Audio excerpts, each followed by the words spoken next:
Hello, everyone, and welcome to Masechet Bava Metzia.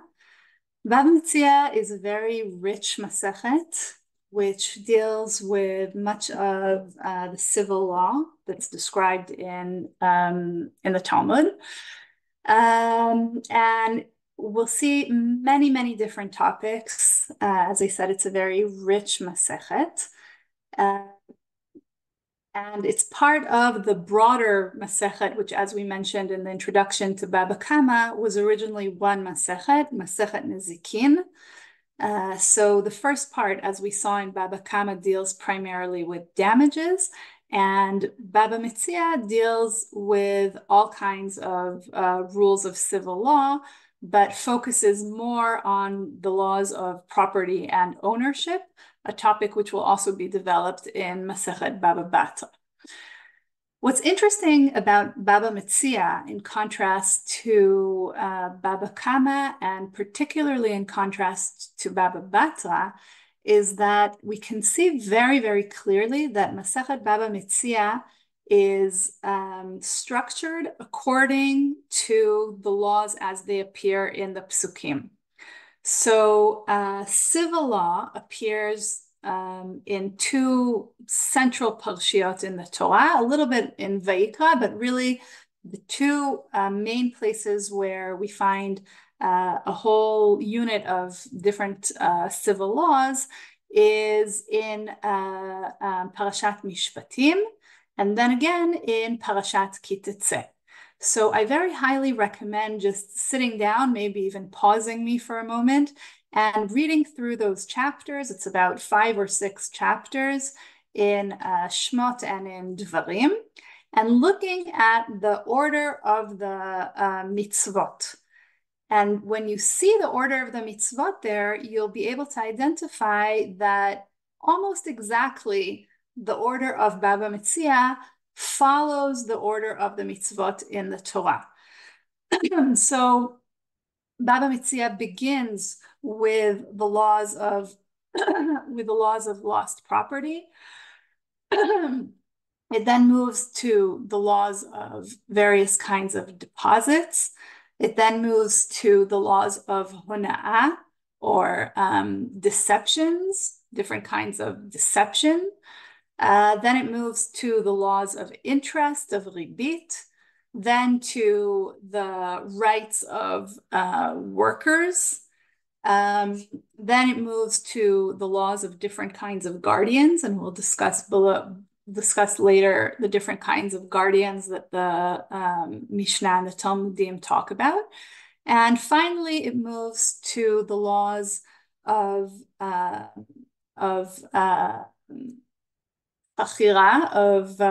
working in another person's field, working in the field of an owner who is not yourself. And there's a very fundamental difference that stands out when we read the Psukim of the Torah, which again, I can't go through all of them now because it's too long to read several chapters. But when you read through those chapters of the Torah, and then you look even, without learning the whole Masechet yet, but you just start reading through the Mishnayot, it will jump out at you right from the very first Mishnah that there's a very big difference between the way the Torah addresses these laws and the way that the Talmud addresses these laws. And I want to look at just an example. If we look at the very first Mishnah of the Masechet, and we look at the Psukim that stand as the basis of these Psukim. So I'll just share the screen. So if we look at the mitzvah of Hashavat Avedah, it appears in 2 places in the Torah. If we look in Parashat Mishpatim, in Shmot Kaf Gimel, we have the mitzvah Aseh, Ki tifga shoro oivecha o chamoro to'eh, hashev teshivenu lo. When you encounter your enemy's ox or ass wandering, you must take it back. So you can see that this is a very general mitzvah. Okay, you have to return a lost object, even if it belongs to your enemy. Okay, by contrast, look at the way that this mitzvah appears in Sefer Dvarim, where it appears as a lo ta'aseh. לא תראה את שור אחיך או את ציון נידחים והתעלמת מהם, השב תשיבם לאחיך. If you see your fellow Israelites ox or sheep gone astray, do not ignore it, you must take it back to your peer. ואם לא קרוב אחיך אליך ולא ידעתו, ואספתו אל תוך ביתך, והיה עמך עד ראש אחיך אותו והשבותו לו. If your fellow Israelite does not live near you, or you do not know who the owner is, you shall bring it home and it shall remain with you until your peer claims it, then you shall give it back. וכן תעשה לחמורו, וכן תעשה לשמלתו, וכן תעשה לכל אבדת אחיך, אשר תאבד ממנה ומצאתה, לא תוכל להתעלם. You shall do the same with that person's ass as you shall do the same with that person's garment, and so too shall you do with anything that your fellow Israelite loses and you find. You must not remain indifferent. לא תוכל להתעלם. So if we look at the verses in the Torah, we can see that they're addressed as a very strong, I would say, value statement. Right? It's important. You cannot remain indifferent. לא תוכל להתעלם. If you see somebody else's lost property, you have to think about that person. And you have to think about their experience, and you have to make the effort to return their lost property. And the Torah differs here in two different perspectives. In Shmot, this principle is described as a universal principle that you have to return the lost property even if it's your enemy. In contrast, in Dvarim, it's understood as something that has to do with achva, with fellowship. The reason that you have to return the lost property is because it's avedat achicha, right? The Torah emphasizes that again and again in each of these psukim. Sho achicha, v'im lo karov achicha elecha, v'chen ta'aseh l'chol avedat achicha. Okay? So we could discuss even in the Torah what is the point of having these two differing perspectives. But what's clear is that the Torah is trying to teach us a moral value, a moral principle. That seems to be the main focus of the way that the Torah presents this mitzvah. And notice that the Torah uses the language of avedah. Now, if we look at the Mishnah, we look at the first Mishnah of the Masechet Bava Metzia, and things are described in a very, very different way. Shnayim ochazin batalit, two people are holding onto a garment. Ze omer ani metzatia, veze omer ani metzatia. This one says, I found it. The other one says, I found it. Ze omer kula sheli, veze omer kula sheli. This one says, it's all mine. This one says, it's all mine. Okay, so first of all, notice the difference in the language. It's not an avedah. We're not so focused on the person who lost the object and that he wants his property back. Now, the language that the Mishnah uses much more is Metzia. Okay, we're focused on the found object, not on the lost object, but the found object. We have an object before us, and we want to know, what should we do with it? How should we treat this object? And notice that the Mishnah is not telling you something that is a moral principle about, it's important to return lost property to someone else, and you can't hang on to it, even if it's inconvenient for you to return this lost property. What is the Mishnah interested in? The Mishnah is interested in, how are we going to solve this legal problem? And therefore, it doesn't start out by describing to us the principles that you have to return lost objects. It starts out by presenting a legal problem. What's the problem here? The problem is we have two people holding onto the same garment, and each person is saying that that garment belongs fully to them. They're not giving an inch to the other person, okay?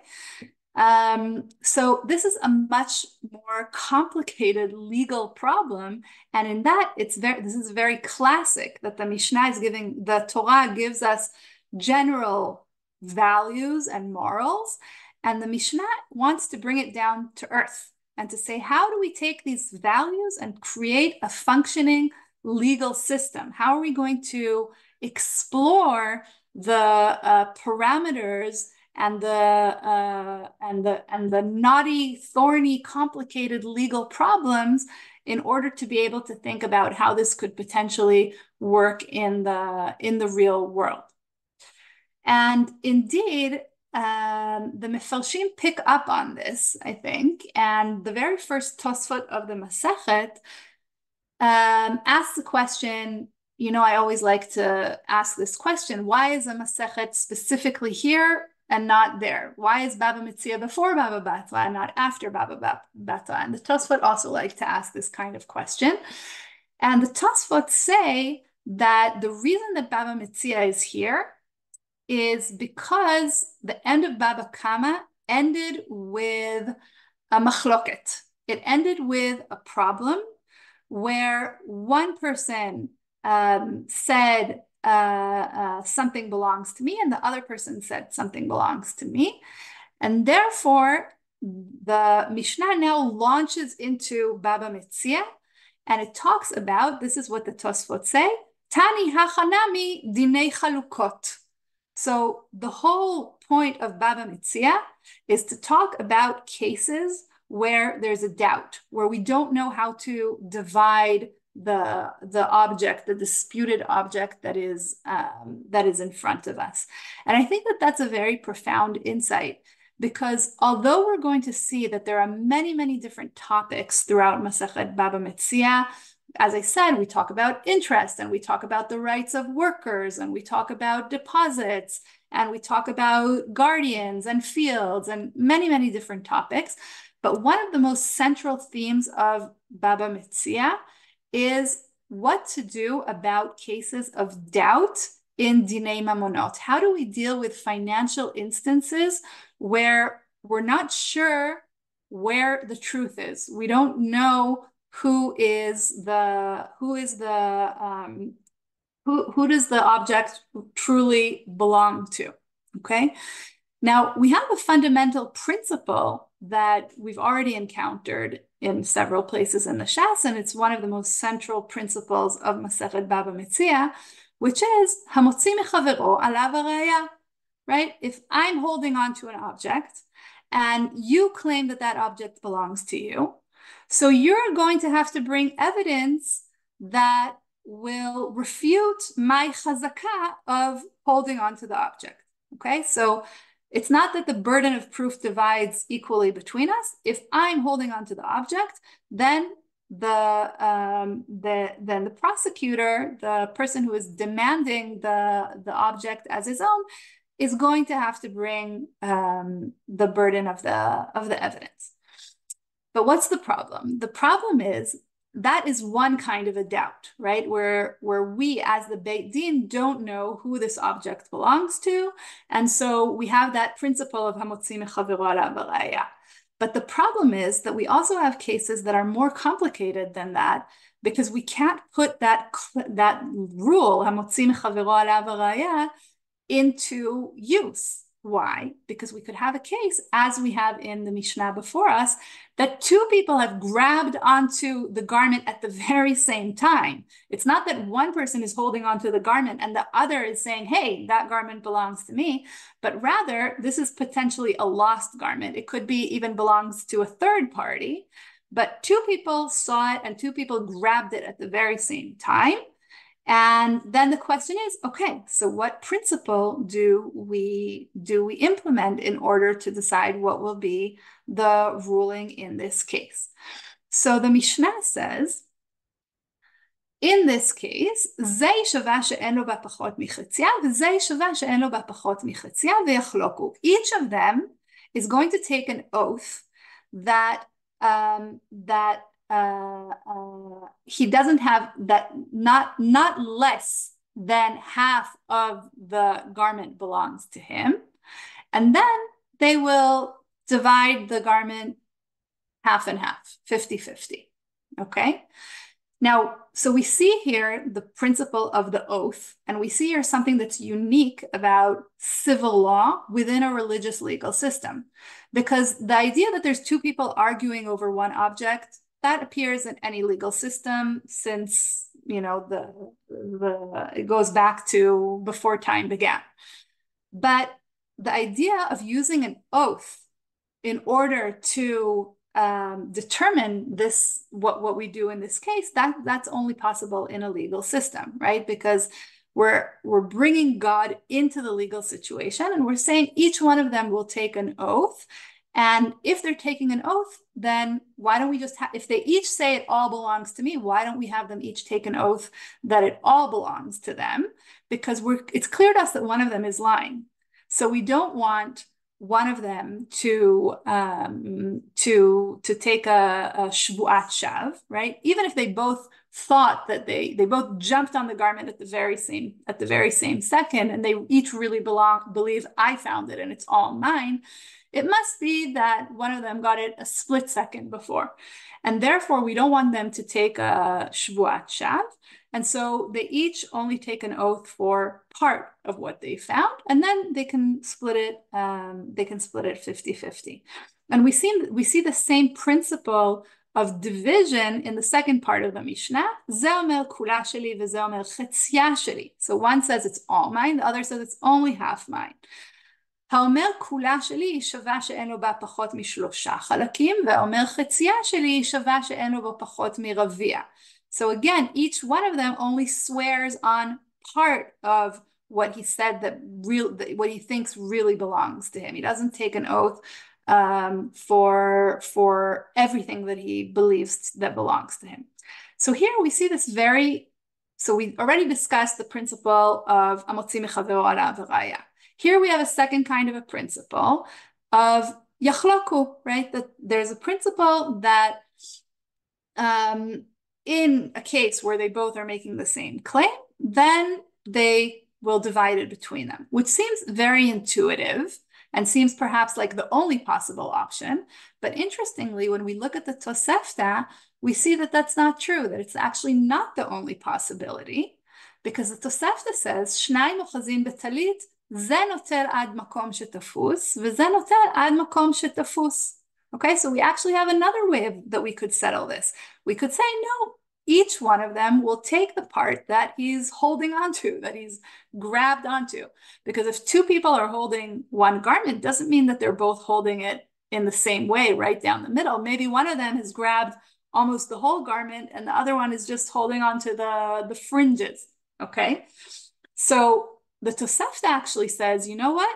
In a case like this, which raises so much doubt, we don't really have a good principle to solve it, because it could, we just came across this situation. Two people are holding onto a garment, but we don't really know the backstory. We don't have any other evidence. So maybe we just shouldn't get involved. And each one of them will just get to take the part that he's hanging onto. Okay? במה דברים אמורים? בזמן שהיו שניהם תופסים בה. If indeed they are both holding on to it. אבל אם הייתה בידו של אחד מהן, המוציא מחברו עליו הראיה. So the Tosefta here is presenting the basic principle of המוציא מחברו עליו הראיה, and it's saying in a case of doubt, the Beit Din just doesn't get involved. In a case of doubt, we're just, the law doesn't apply. Okay, and that's in contrast to the Mishnah, and the Mishnah says, yes, the law always applies. And so we have to have a principle, and the principle is going to be that they're going to take an oath, which doesn't appear in the Tosefta, and then they're going to divide the object 50-50. Okay? So we can see here that we can see the way you can see kind of the cogs of the legal system, right? Of how there's various potential ways to deal with cases of doubt, and the Tosefta and the Mishnah they're not engaging in the same way to attack the issue of doubt. And we also have to notice that there's different kinds of doubt. So here we have a case where the doubt has just appeared because two people found an object and we don't know the backstory. The Beit Din doesn't know the backstory. But let's look for a moment at a later Mishnah in chapter 3. Just a moment.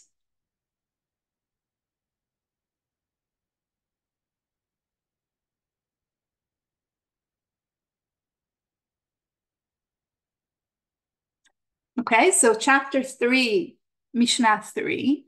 אמר לשניים, גזלתי לאחד מכם מנה ואיני יודע איזה מכם. So a person said to two people, I robbed one of you of 100 dinar, but I don't know from which one of you I took the money. Or another case that he says, אביו של אחד מכם הפקיד לי מנה, the father of one of you deposited 100 dinar with me, ואיני יודע איזה הוא, I don't know the father of which one of you it is. Okay? So in this case, נותן לזה מנה ולזה מנה, שהודה בפני עצמו. So what is the Mishnah saying here? Here we have a different kind of a safek. Okay, we have a safek where the gazlan, the robber himself, he's the one who created the safek. He admits that he's a gazlan and he has a debt, but he created the safek because he doesn't know who he has to return the money to. And therefore, he has to pay to both of the sides.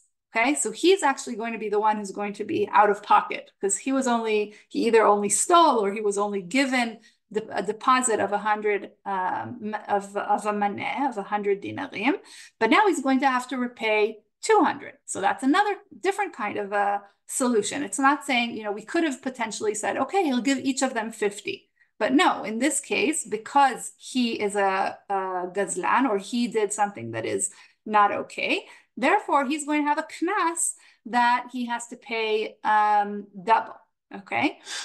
The next Mishnah also addresses a case of a safek. Shnaim shefkidu etzel echad, two people who deposited money with one person. Ze maneh veze matayim. One deposited 100 dinar, the other deposited 200. But now the problem is they're each claiming that they're the ones who deposited the 200. So in this case, the person with whom the money was deposited, the guardian, he gives each of them 100. He gives each of them a maneh. The rest will be placed in a safe place until Eliyahu comes, meaning somewhere in the future. Okay, there's no way for us to determine what the truth is. So here we see a kind of combined solution for a safek. Regarding part of the money, we're going to say we're lifting up our hands in the same way that the Tosefta did and saying we can't really intervene. We don't know what to do in this case. But regarding part of the money, the 100, we know that each of them deposited 100. So each of them is going to get 100 dinarim back, but there'll be 100 that nothing will happen with that. That's just going to wait for Eliyahu, okay? Now Rabbi Yosei objects, and he says, Amar Rabbi Yosei, Im ken ma yifsid haramai, right? There's one person deposited 100, the other deposited 200. Now they're both claiming they deposited 200. So one of them is obviously a ramai, a swindler, and he's not losing anything because he's getting 100 back. So rather, Rabbi Yosei says, okay, we would rather that even the person who's telling the truth won't get his money back, and everything will be deposited until Eliyahu comes, just so that the swindler will lose something, because we don't want to encourage people to be ramaim. Okay, and therefore we're going to, he won't get his money back, but also the other side won't get his money back. So you can see here that there's all kinds of factors that are going, that go into play of what's more important to us. Is it more important to us that people won't lose their money, or is it more important for us that we won't encourage swindlers? Okay, or is it more important for us that the Beit Din will be in charge, and therefore we would rather always that people will divide things half and half, okay, because they need, in order to do that, maybe they need to come to the Beit Din.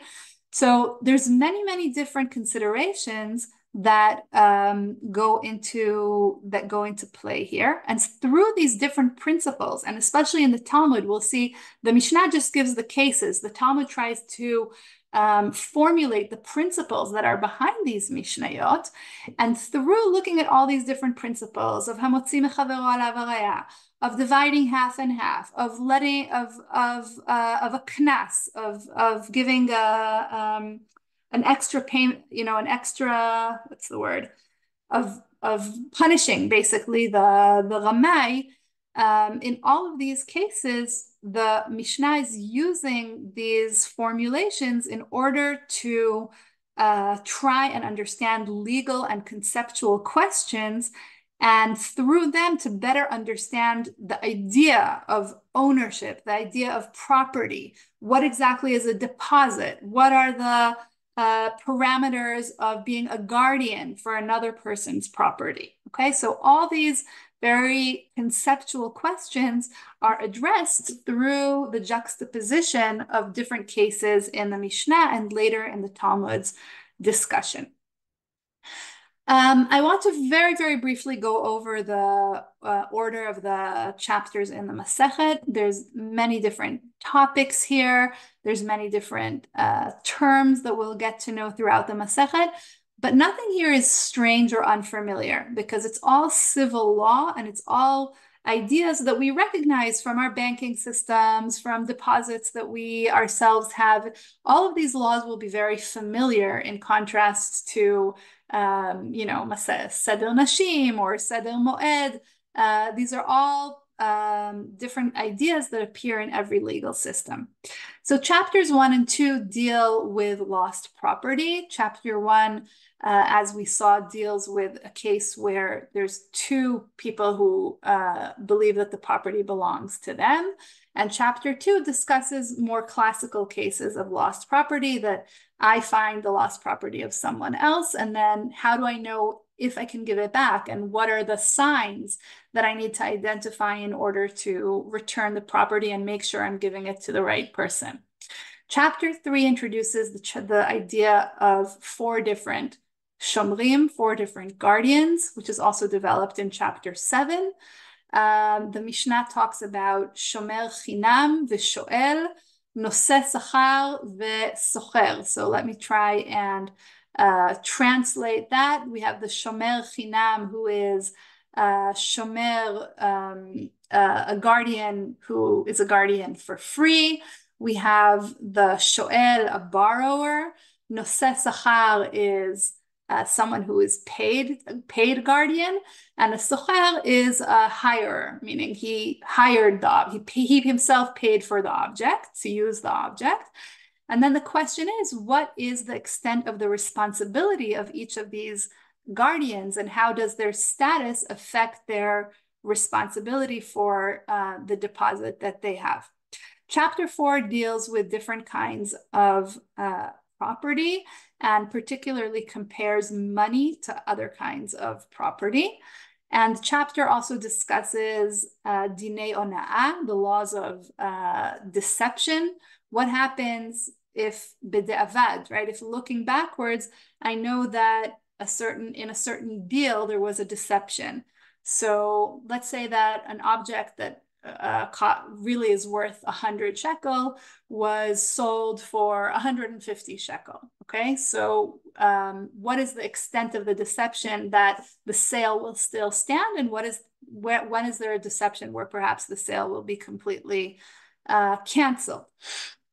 There's also a comparison in this chapter between movable property and immovable property and slaves, where there is no ona'ah, and we'll see that distinction many times throughout this Masechet, especially towards the end of the Masechet and in Bava Batra. Chapter 5 deals with the laws of interest. Is interest just money, or can interest also be expressed in other benefits, which are called tovat hana'ah? Chapters 6 and 7 deal with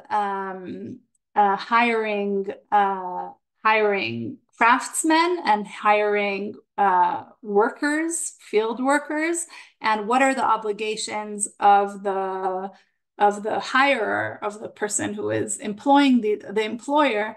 What is his obligation? Can he tell people to come early or to work overtime? Does the employer have to feed the workers? How much are they allowed to eat from the field while they're working in the field? Chapter 8 deals with loans, and particularly also with renting a home to another person.